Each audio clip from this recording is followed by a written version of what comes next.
तदुपरि नैवेद्यपात्रं निधाय गायत्रीमन्त्रेण पात्रान् सम्प्रोक्ष धेनवाः अमृते कृत्यो सत्यन्त्वरतेरपरिषिञ्जामि।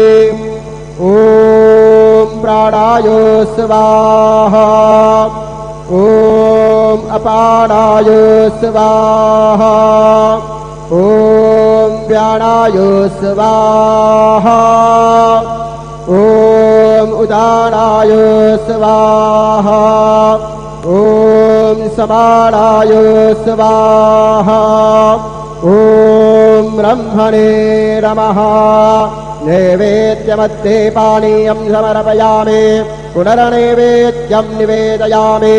ॐ प्राणाय स्वाहा ॐ अपानाय स्वाहा ॐ व्यानाय स्वाहा ॐ उदानाय स्वाहा ॐ समानाय स्वाहा ॐ ब्रह्मणे नमः।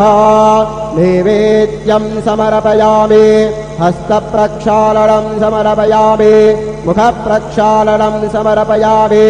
सद्गुरु साईनाथ देवताभ्यो नमः। प्रार्थनापूर्वकं नमस्कारं करोमि तथा च मङ्गलारार्तिक्य दीपं दर्शयामि।